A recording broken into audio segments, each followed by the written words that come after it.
Hi everyone, this is Bruno from House of Falcone, and I can't believe that Ivan, you took the time. Like, you is an extremely successful entrepreneur in New Zealand, and the CEO and director of Elegant Kiwi Homes. Welcome, Ivan. How are you?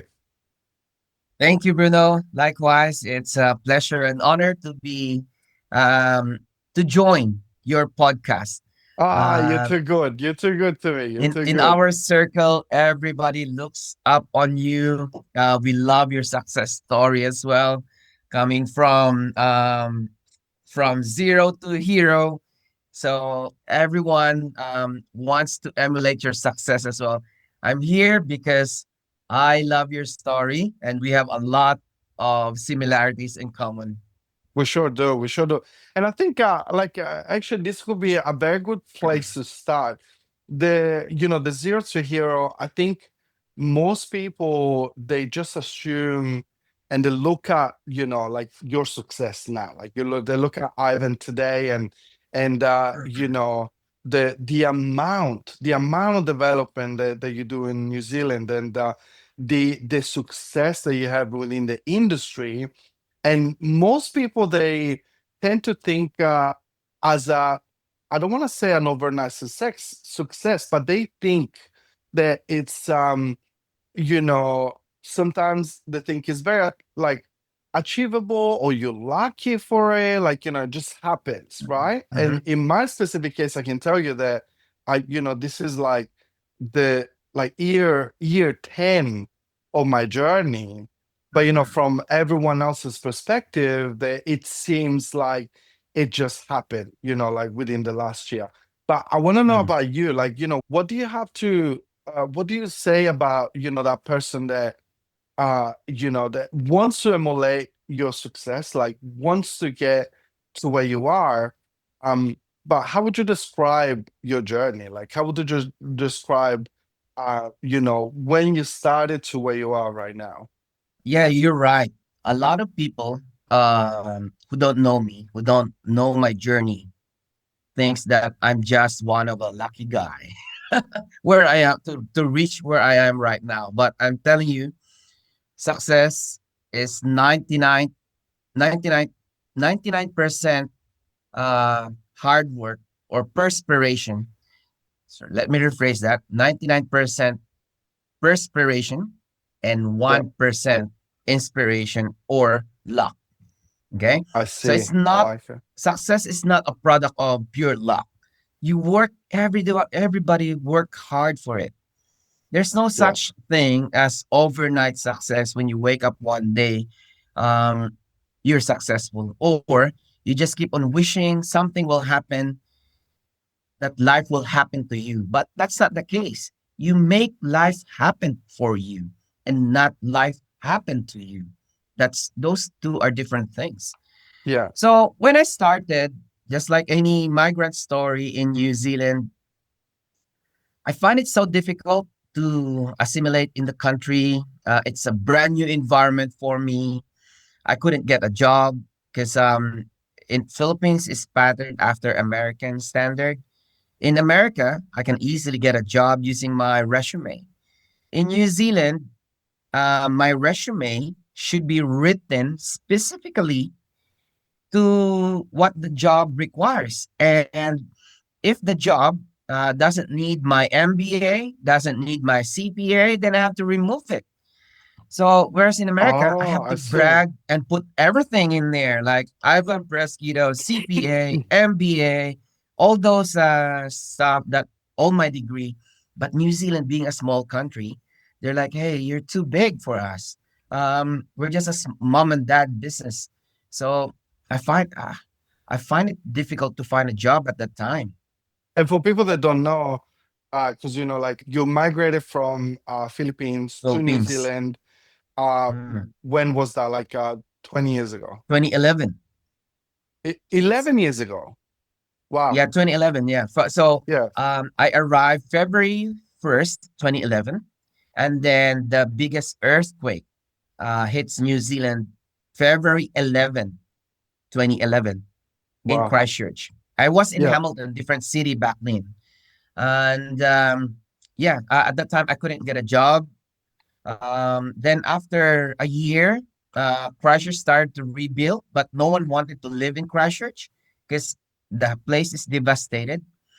But Filipinos are very resilient. My boss asked me if I wanted to be in a place where there's no water, running water, there's no proper roads, Okay. no groceries and stuff. Yeah. I told him, look, I can live with that. Um, I'll try. And then fast forward, I helped. Um, he employed me to run the business so that he can focus on um, facing the customers. And yeah, from there, it's a construction company. We grown the business so big after 2 years and 7 months. Then by 2015, I started my own business building garages, small garage. That's the closest you can learn from, or you can get from building a proper house. So the Yes. small garage, been doing that, and then remember, coming from a background, I'm a finance guy. While I manage a construction company, doesn't mean I know how to build a house. Of course. I know how to build. I know how to run a construction business, but I don't know exactly how to hold a hammer at that time.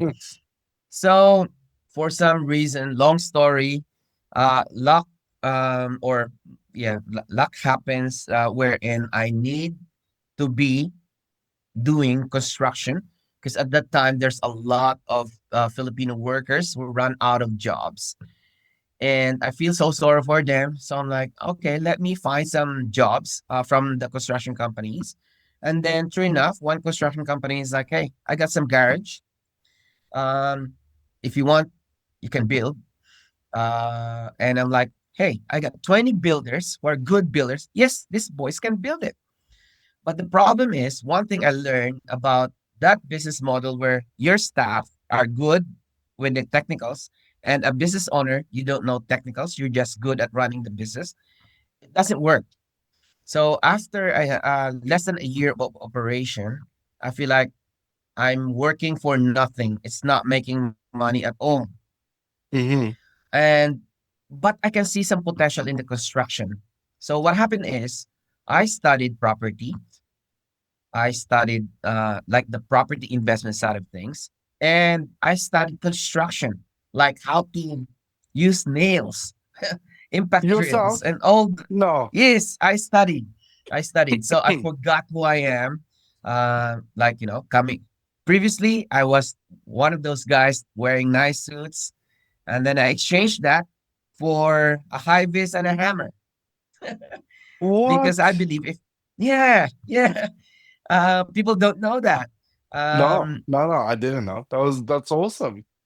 yeah, Well, and what I like about your story so far, because what I hear is that you were somewhat successful within your education, and you knew so much about the numbers, and you were the numbers guy, and then you had to reinvent yourself to get to where you are today. So like you weren't afraid of changing completely and learning a new skill. that's true. Life is full of challenges. Yeah. There's every day there's a lot of challenges and changes that happens anywhere, everywhere. I say one of the contributors to our success where we are right now is yes, we embrace the changes, we embrace the challenges. So I studied carpentry. Elizabeth studied property law. So now she's doing us our conveyancer when we buy land. She's doing all the legal works. So Yeah. that proves very, very good tandem between me and her. If you don't embrace change, a lot of companies who didn't embrace change have are all gone. If you're going to look at the history, what happened to Kodak, you know, Yeah. Of what course. happened to AgFi, they're all gone. BlackBerry. BlackBerry. BlackBerry, yes, my favorite Everyone. phone back in the 2000s. So Yeah. how many in your industry have the tandem work? So on one side the legal and the other side the actual knowledge on how to construct. So basically, Not many, I when we don't think. started, no, we feel like we're quite unique with our tandem. Okay, Of that's course. why we have this market niche wherein with the amount of knowledge that we have, a lot of people here, a lot of companies here in New Zealand, if they're a building company, they're just good in building things. Um, if they're an investment company, they're just good at finding investment instruments. But I feel like our competitive advantage is we have this knowledge about the finance side of things, how to make money. We have the Yes. knowledge how to construct. We have the knowledge of how the legal works, how the property legal side of things.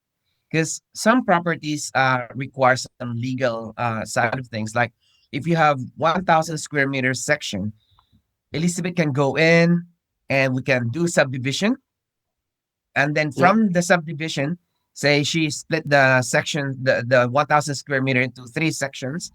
I can now come in and like whether we're going to build three duplex or three standalone. I'm going to calculate the return on investment side of things, which project will give us or maximize the return on investments. So those are the things where a lot of competitors don't have that kind of knowledge. And we accumulate this knowledge over the years. It doesn't happen because I got my MBA. It doesn't happen because I studied carpentry. No, it's majority this is from the learning, from the experience, mentorship, and talking to the best in the industry. I have to meet people who are better than me, people who are successful than me. I think the idea behind it is literally the fact that you're not afraid to be uncomfortable. So like you're not afraid Mhm. to be in a position where, again, like you were just saying, that you meet people that are much more successful than you are, and going to them even at a level of success that it's really really high, and going to them and say, could you please tell me how you do XYZ? And that is the thing that feel like whenever we met the first time around, I was very I was very uh I loved that part of you because I think it's something that we share. Like I feel like whenever I go into a room and I'm literally the dumbest person in the room and it's very uncomfortable, I'm very happy. Like I'm happy to be somebody that doesn't understand and somebody that needs to learn a lot. But that tells me that I'm in the right place, in the right time, in the right room, so I can learn new skills. That's true. Yeah, People who think they're better than everyone else are those the same people that don't grow. Why would you grow if you think you're better? You stop correct. learning because you're better already. You're the best. But Yeah, even if you're the best, even if you're good, you have to treat yourself as if you're dumb compared to anyone else. Because if you have that kind of attitude, you're able to inject more knowledge, accept more knowledge from someone, from everyone, from people who are at par or even the dumbest person in the room. You can learn a thing or two. So I of always treat course. everyone as equal. I don't treat myself like, nah, I'm better than this guy because I got my MBA, I'm a CPA. No, I don't. I'm telling you, with JT attending at JTFOXX top one, there's all sorts of people. We learn from everyone. Even if those people, some people are like, no, why are you here? You're already successful. I'm here because I'm successful. That's why I'm here, because I wanted to learn more, And I need to Because as grow. JT Yeah. said, yeah, even JT, he keeps on learning from his mentor, from people who are higher than him, because now he considers himself as multimillionaire. But for you to to go to the billionaire status, that's another different game. Yes, we are successful in our own way, but there's remember there's more successful people than us. There's more uh, smarter people than us. So life is a continuous learning. It's a journey. Yeah. We're not supposed to stop. there's always there's always to learn, and you in the things that you just said, I can point out two specific things. You talked about the fact that you treat everybody the same, with the same respect, and I feel that part of it might be attributed to the fact that uh you, like me, we're coming from very humble beginnings. So we I feel like we and can be a controversial thought, but we don't have this sense of superiority. And I don't think we'll never have it, because we lived the humble beginnings, because we lived, like, for me, when I was like growing up, there was barely enough money to get a haircut. Like, there was barely enough money to do groceries. So Sure. I think that's one of the reasons why probably both of us, we will never treat like people with a sense of superiority. And then the Mm. second thing that I want to point out, that you said, you talked about mentorship and acquiring knowledge and kind of drinking from the fountain of somebody that has done it before or is very successful. It can be in a different industry, but it still doesn't matter. Like, the concepts, the ideas behind it, is very important to learn from somebody that there's more knowledgeable than you. But again, that's like a matter of how um how humble you have to be to put yourself in that position. And I think it's Mm. something that humility is a massive value that you have. Again, you don't play it like, Ivan, you're so successful. You are in like a massive, massive, massive builder in New Zealand, and to a rate of construction that it would shock anybody and everyone. So the fact that you put yourself in the position of being humble and learning and listening to your mentors is incredible story to me. But that I wanted to tell that story about you because it's true. Like, a lot of the people that, what I was saying at the beginning, they think that you there where you are because you had help and you had people, putting you in the position that you are today. But you started from zero. So can you tell me about that? Like, tell me about the fact that you moved to Australia and you From literally had Philippines. nothing. Yeah. Yeah. So from Philippines, I was assigned in America. I was doing good. I was a manager for Fortune 500 companies. Okay. My lifestyle is as soon as I get my salary, we splurge it because enjoy life. Why not? The idea of saving or future is not in my horizon. It's not in my vocabulary because why should I? I can easily get a job. Okay, so moving, I got 3,000 US dollars when I moved to New Zealand, and I easily get a job within 1 month.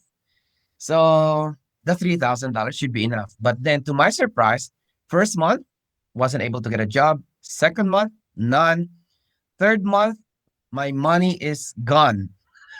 Wow. Like literally, like so. My problem is how to survive.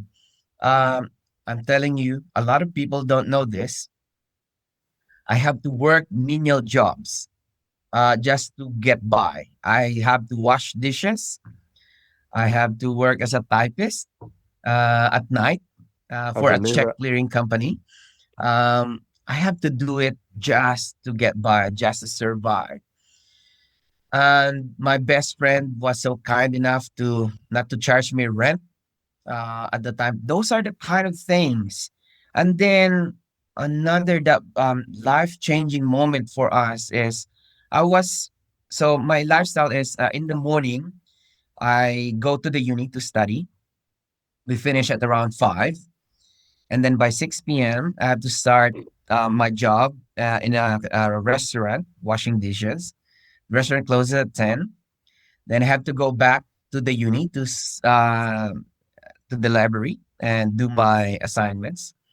I finish at 1 or 2 a.m. Okay. And then I have to start walking around 8 to 10 kilometers from the uni going to the place where I live. In a Wow. winter, picture this winter time, around zero visibility, yeah, 3 degrees, 5 degrees. You're, I walk that, that, that far just because I can't, there's no buses at the time. This is New Zealand. This is buses finish at 12, 11 or 12 midnight. So, and then there's this guy who feels so sorry for me. They give me their car when they learn that I'm walking 8 to 10 kilometers every day. Coming from Ivan in America, in Philippines, that's earning a lot of money, middle management in Fortune 500 companies. And then Mm-hmm. Ivan here that is walking that far, and somebody's going to give their car to that Ivan. That is so humbling experience. I'm like, my goodness, that I realize that receiving help is so difficult. It's easy to give help to someone. Because when we give help to someone, it feels like, hey, it feels good. Here's $1,000. It feels good. But for somebody on the receiving end, it's not easy. It's not Mm-hmm. easy to receive that amount of money, especially if you're not used to it. So from there, that that particular moment turned around how I see life. That I from there, I believe that life goes around, good karma goes around. If you do good, somewhere along the way, the good karma goes back to you, and it changes my perspective about humility. That no matter, do never ever treat yourself as the most successful person on earth, because if you do, your ego will consume you. That humbled me down. That particular moment humbled me down. And fast forward, when now that I have accumulated a lot of properties, I managed to employ a lot of people under my books. That particular instance still embedded in my DNA now. Yeah. I always wanting to give back. In fact, the guy who gave me that car, uh, 2024 December, he wanting to have. I turned over his house, investment property.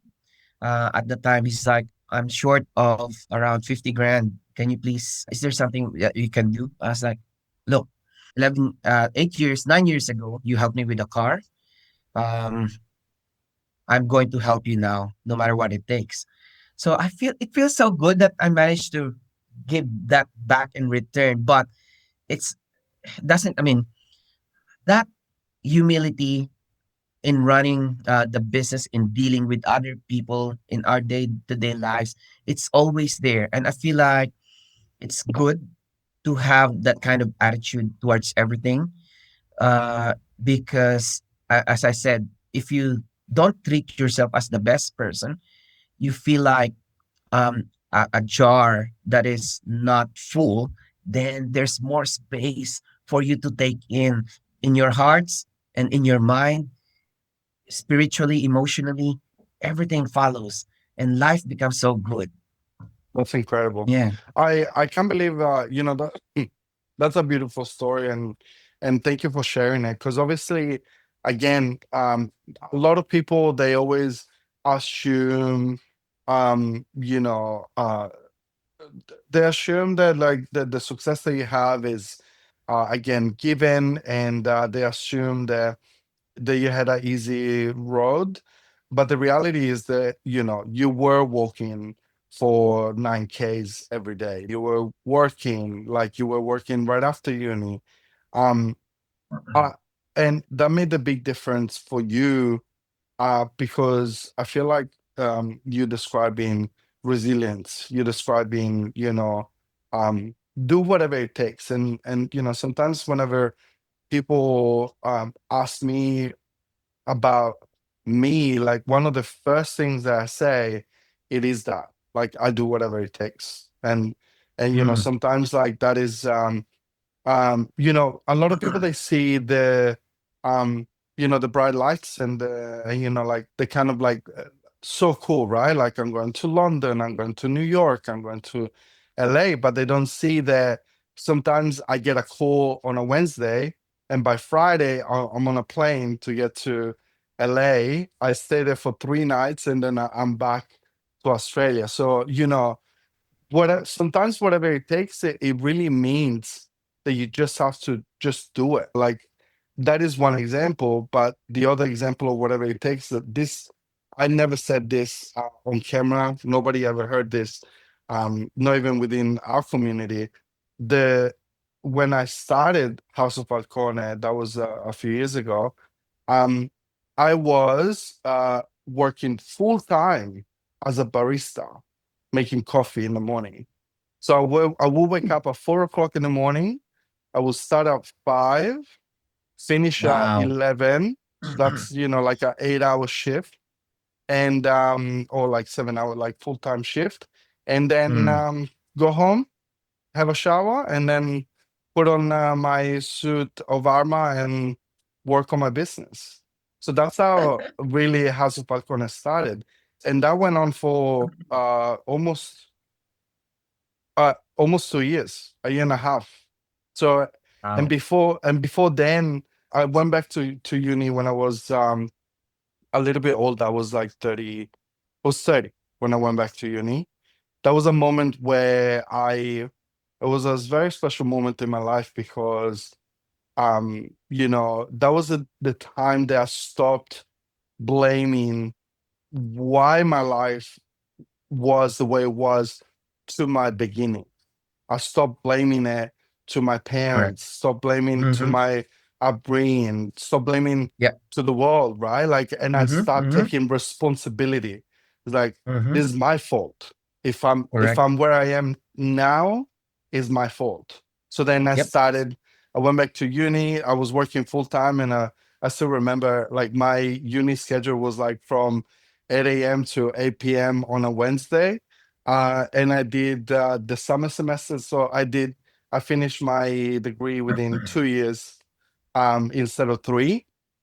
And then, and right after that, then, like I said, like I was working full time as a barista, trying to get my dream, right? Like the House of Falcone off the ground. And yeah, and I think when I think back to those days and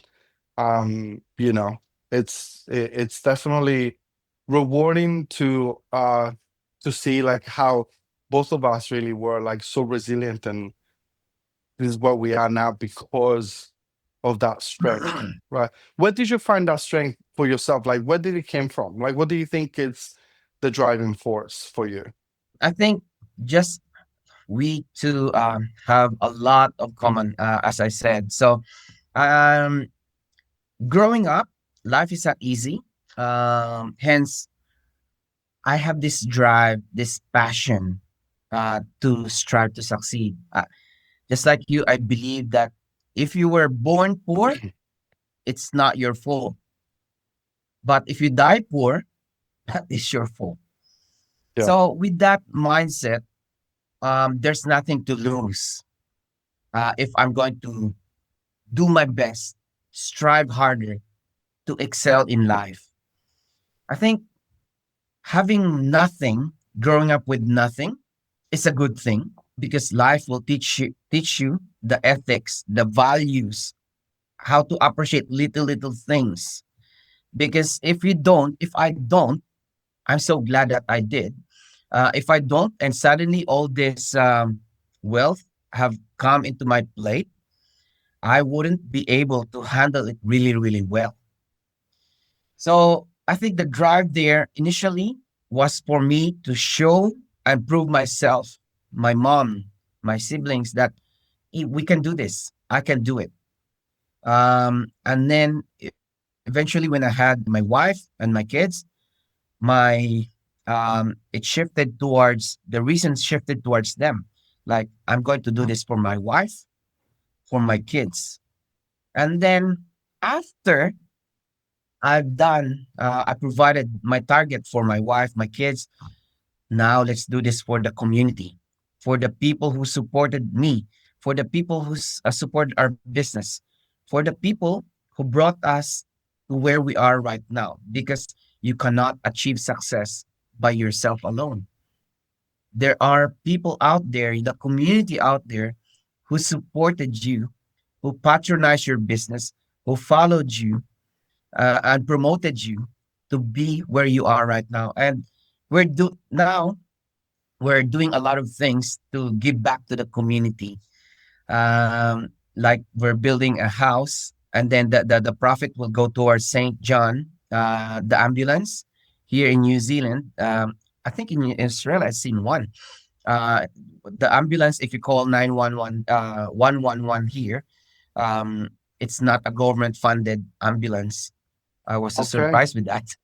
Yeah, Yep. so private funded organization, but they're national, nationwide. Yeah, so our company did in our little way to help fund that charitable organization, which Beautiful. saves a lot of lives in New Zealand. So Of yeah. course. Mm, That's great. And I mean, I love the fact. I think that's one of the things I was thinking about. Like, I do a lot of charitable work myself, and I always assumed that everybody was like us. Like, I assumed that mm, most businesses did, but actually, I'm realizing the more that, especially this year, that I've proactively raised funds for this charity. I noticed that it's not everyone. mm. It's actually a small percentage of the business population that are are keen to give back, and I think that comes from um, a mindset of a limited mindset. There's no abundance, not abundance in the life, not abundance in the business. But I started giving when I had little to nothing. So like ever since the Mm, beginning, I always did try to do something, right? mm, Whenever mm, even the 200, the $300 would head me, like because we're talking about like especially whenever I started my journey within this community, it was every $100 counted, like $100 here, mm. $200 there, Yeah. 500 here. So even then, like, I would still do it. And I always like to be involved with charity work because I think it's very important. I don't necessarily think I didn't think of the karma. I thought of the fact to genuinely just like the awareness. There's people around us that really need help, and sometimes Mm, is good to give back. And then you know I do promote the the person that wants to help themselves, that yeah, they just don't agree. ask for help, but they want to help themselves. um Mm, but yeah, it's a great feeling to try and be a difference in the community. yes, Now, sir. what I wanted to ask you, um, because we talked about a lot, this is great because I think a lot of people saw a lot of values in you that really made the difference.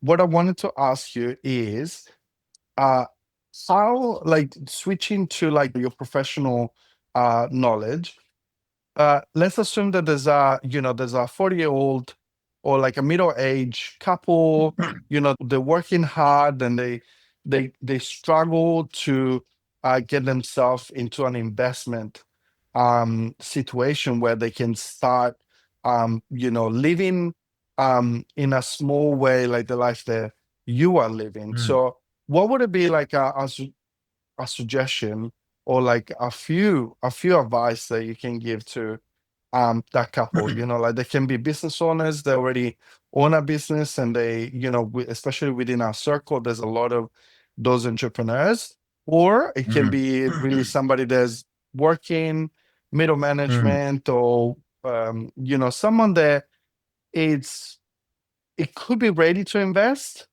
but Mhm. is not doing it. So what would Okay. it be like? Give me like a few suggestions for that person. Let me clarify that you don't need to be in the business to be successful. Okay. You can be an employee um, and become very, very successful.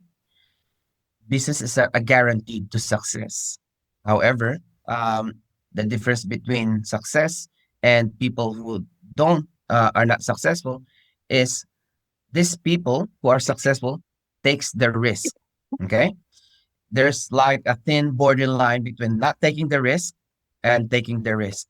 What my advice is that no matter what is your how you generate income, whether business, whether you're a sole trader, you're a sole professional like a lawyer, doctor, you own your own practice, whether you're a small business, all you need to do continue what you're doing, and then on the side you need to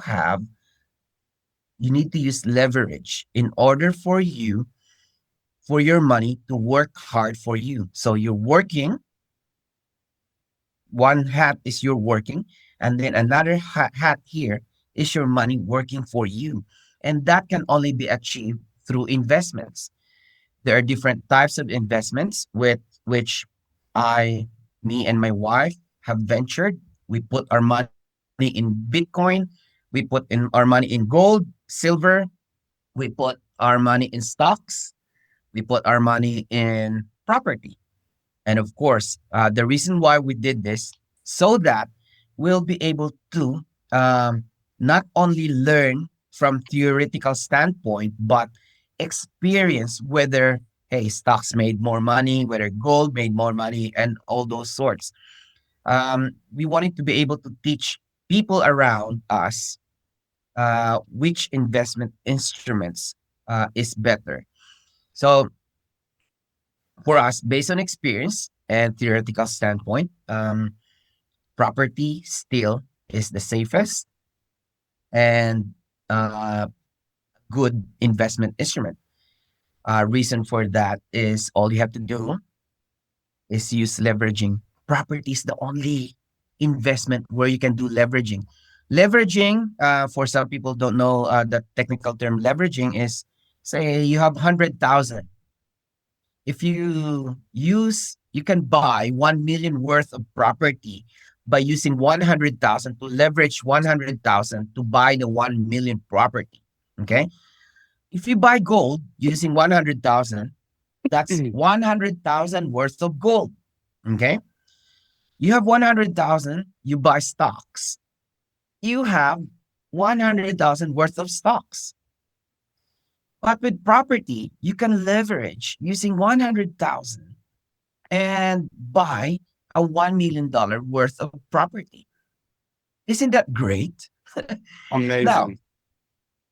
with leveraging, with property, population, the world population goes up every single day. There's newborn every single day. What we're saying is more people, less land. What happens? The value of property goes up. It's not a rocket science. All you have to do, invest in property, do what you're doing, continue with what you're doing, and 5 years later or 2 years later, you're like, hey, I'm so glad that I did that investment 5 years ago. Now you're reaping the reward. Again, if you didn't make that decision, then you're not going to reap the reward 5 years later.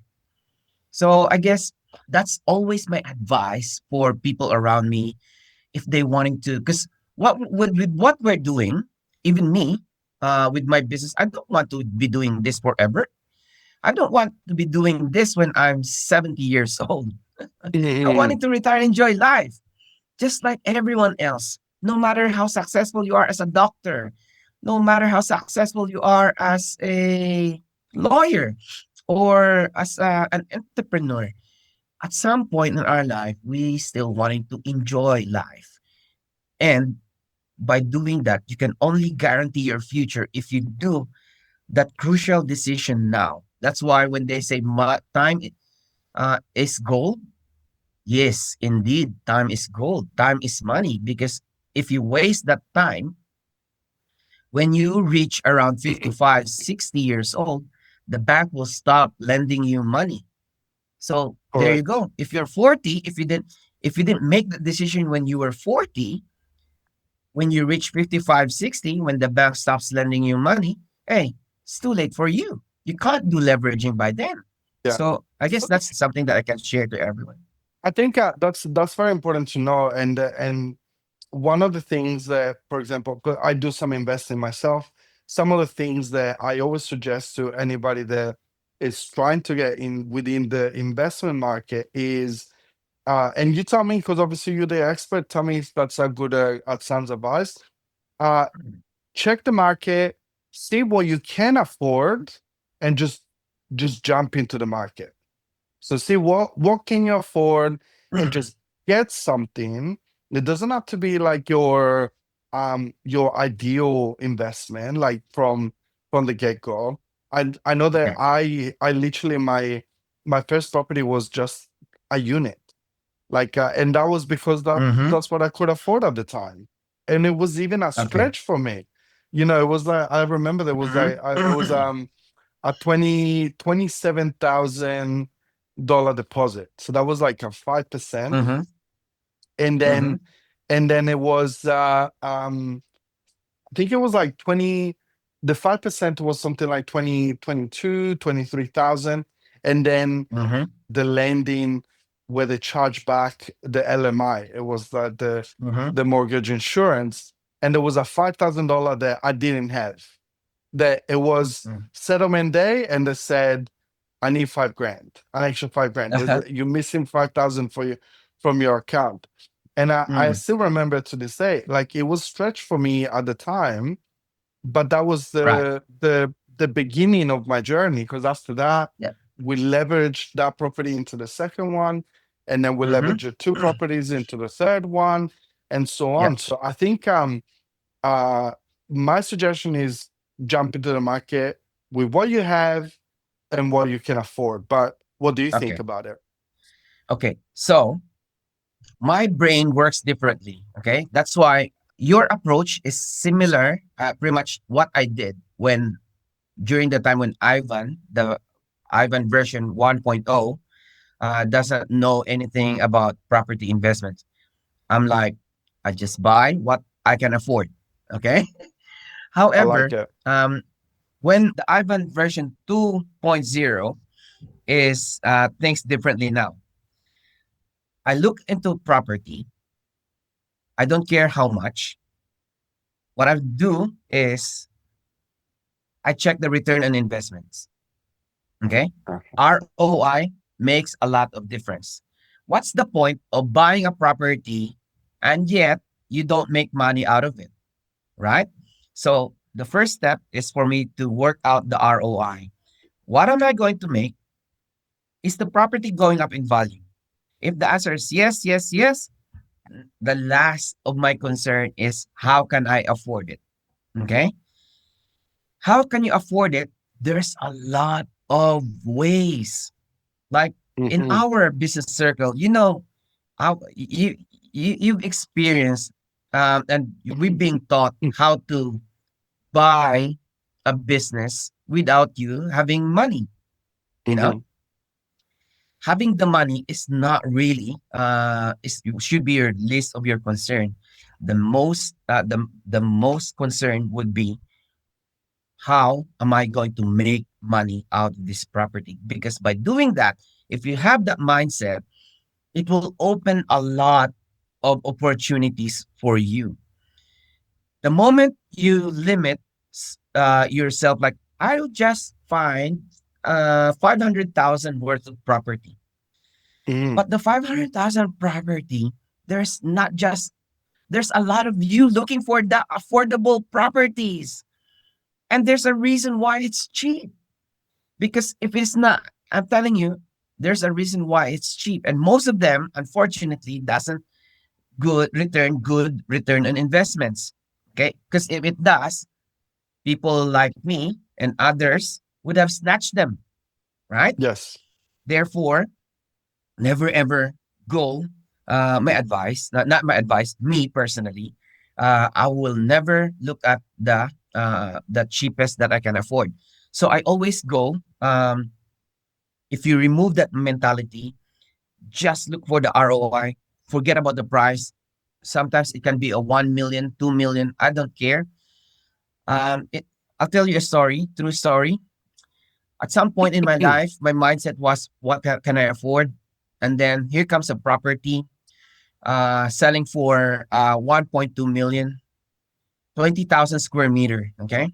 There's a house in it. The average house price in Christchurch at the time was 500,000. So for someone, 500,000 sitting on a 400 or 500 square meter land, right? This is 20,000 square meter section, 1.2 million. But the mere fact that it says 1.2 million, that is so expensive. Okay. So my brain shuts down. And then when I look, because I'm like, I can't afford it. But then in the back, it was offered to me. But I said no, because straight away, I can't. It's too expensive. Months later, I look at the numbers.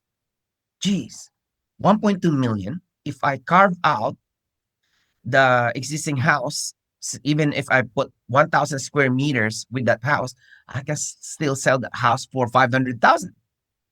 Therefore, the 1.2 million minus 500,000, I only have 700,000 to loan. With 700,000, I can subdivide the 20,000 square meters. And after subdividing, I'll end up having 2 million net profit in my pocket. But because my brain shuts down from hearing 1.2 million, I said, I can't afford. That was one of the life lesson. After that, I told myself, no, I have to remove this mindset, because how can I afford it is different if you tell your brain, I cannot afford it.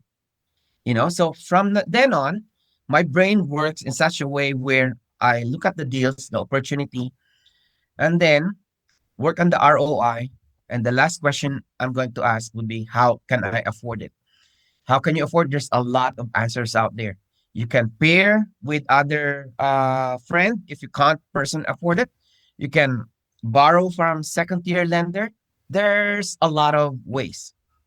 But the most important, another most important thing to consider in property investment, if you want to make money, is consider the fact that you cannot do this alone.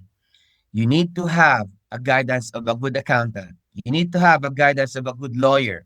You need to have a guidance of a financial advisor and a property mentor. Okay? Your lawyers are good. Your lawyers are good at lawyer stuff, but don't expect that they will be able to tell you about ROI. Your accountants are good in paying your tax, making those structures, but don't expect that your accountant will be able to tell you which one has a good ROI. Your financial advisor, the mortgage broker, I mean, is good at finding you money, but don't ask that financial advisor about property investment, because sad to say, some of the mortgage broker don't own property themselves. They're just Correct. there because they're good at finding money for yourself to borrow money. You know, the person who knows the strategy is the property mentor. Okay.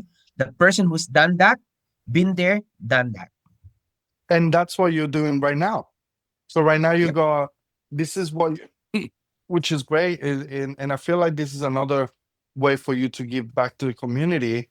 It is Mm, you wanting to help other people with your mentorship through the investment. Is that what it is? Yes. Yeah. So, um, part of our giving back to the community is we teach people how to be successful at investment property. Um, somehow, in the past several years, we charge for free, but I hate it when I spend time on the person and then they do nothing, they take no action. So recently, I put some monetary value in it, but it's not expensive. It's still affordable, but I just want them to have skin in the game so that if they don't work out of it, at least they feel that they have invested, you know? So I wanting them Correct. to have skin in the game. So we started charging money, but it's still cheaper than any other investment property mentors out there. That's Mm, incredible. But like you said, there's really like those four people in your life that you need to be extremely successful in the investment game. And again, like you describe it perfectly. The accountant, the lender, the lawyer, and the mentor uh, within the property industry.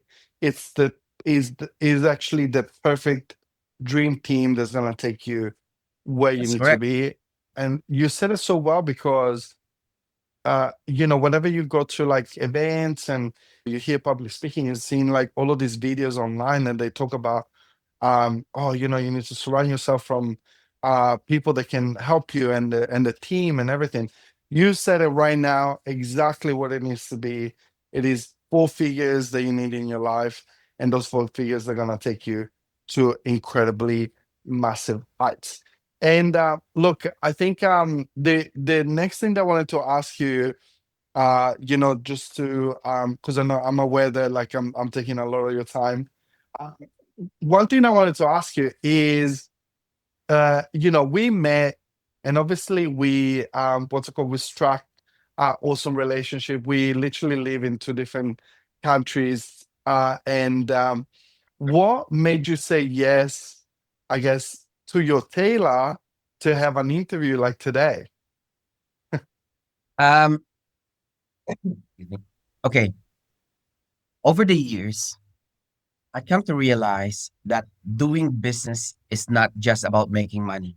You do business to people that you love. You feel like I size up people as well. And if I feel like gut feeling and look at the person, how they react, how they treat their wife, that's the first thing I see, how they treat their wife. Okay. How you and Angela is so happy with you. You two together look so happy, and it tells me that you're a good guy and you're fun to be with. And I'm like, hey, these are the kind of guys that I wanted to do business with. I'm going to support this guy's business because he's like me. I don't love um I, I don't want to work with people who maltreated dogs, maltreated don't treat their wife really well. Nah, that's not me. I don't make money, but if that the kind of person you are, I don't want to do business with you.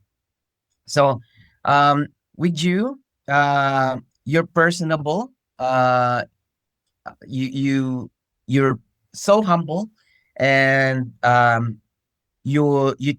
feel like there's a lot of things in common between us.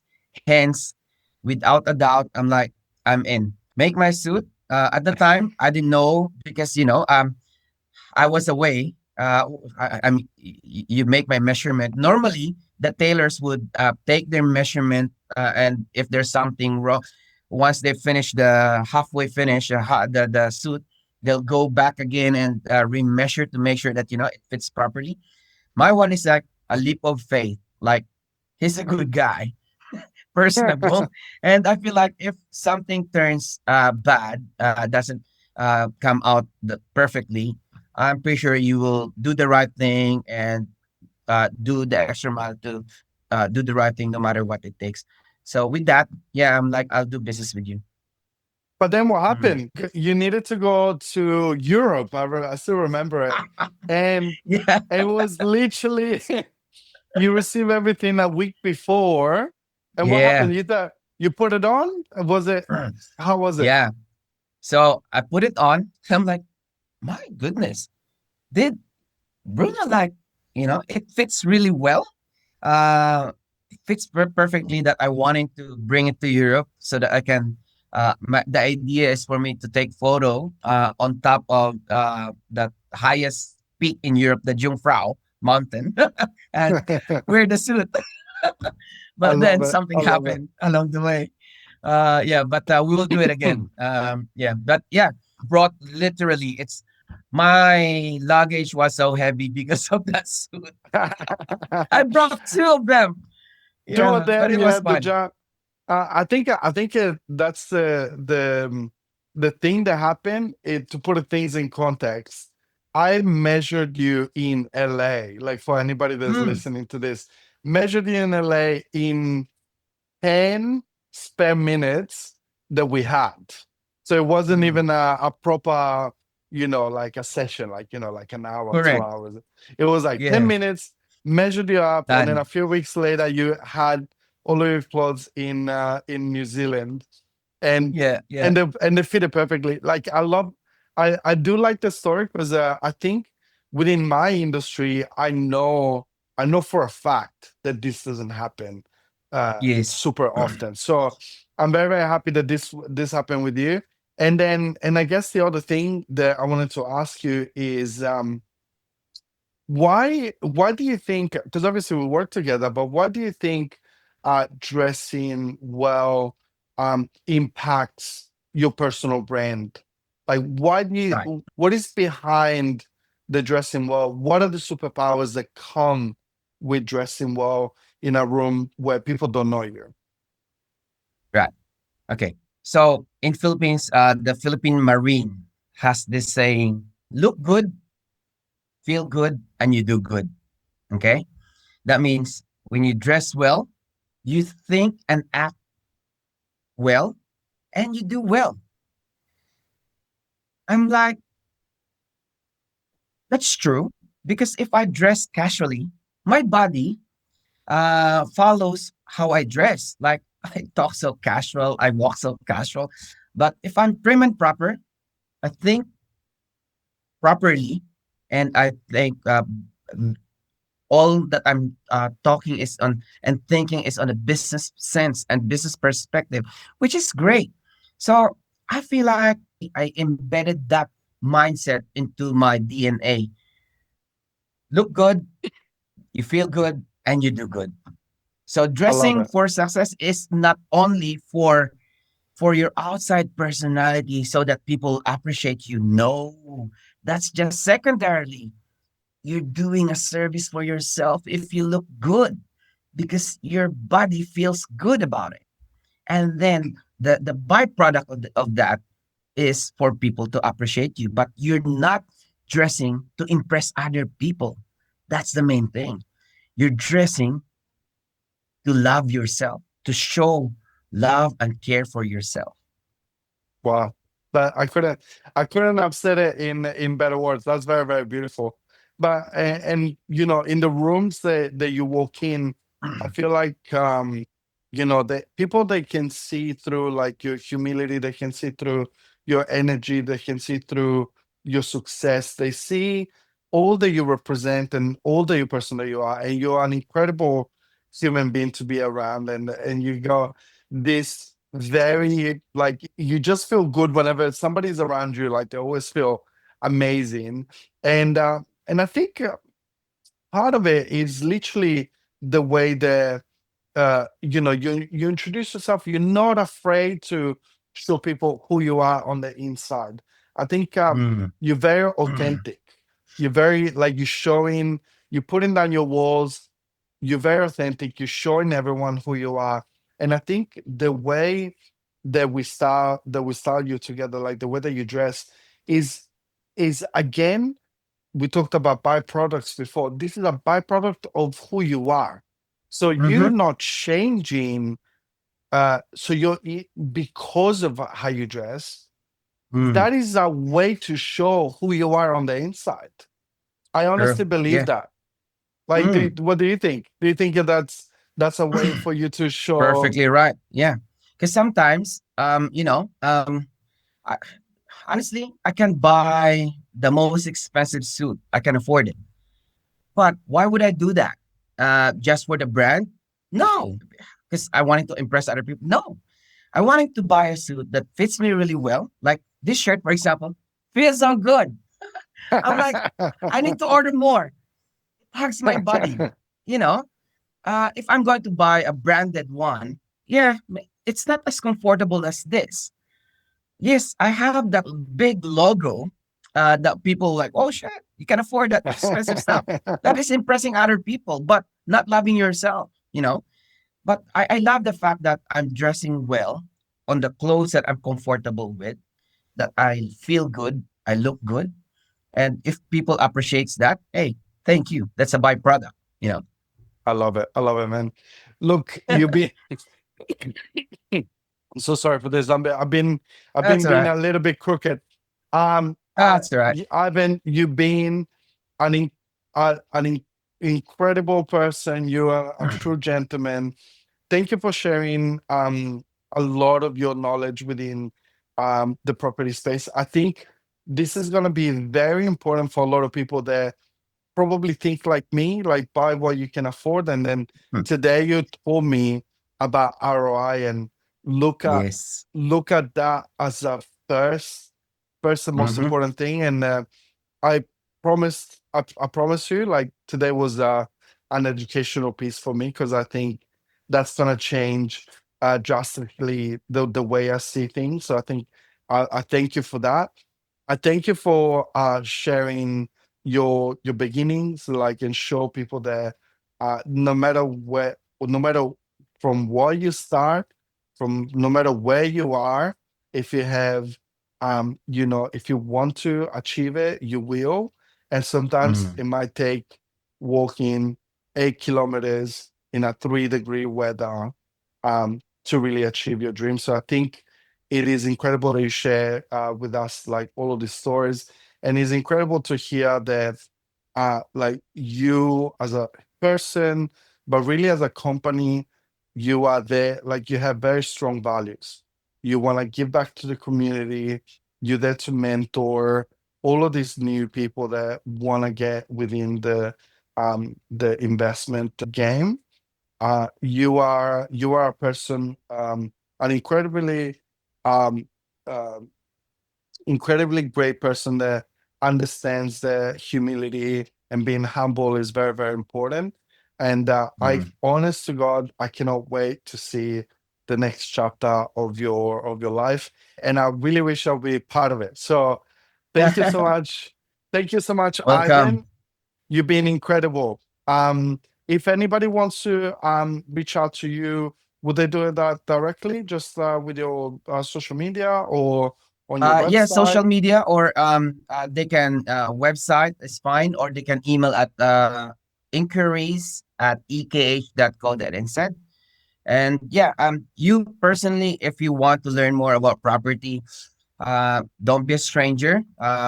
Give me a message. I'm more than happy to mentor you and guide you. Okay? I promise you, it's gonna it's gonna happen. This is like this Yeah. conversation has opened my mind. It's incredible. Thank you so much, Arvin. Thank Cool. you for sharing your all your knowledge, and I can't wait to see you to the next event.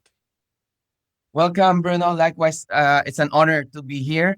And I'm here to support your business because I believe in you. You're such a great guy, personable guy, and those are the kind of person I wanting to be in my close circle. Love Okay, it. so good luck with your business, and thank you. Thank you.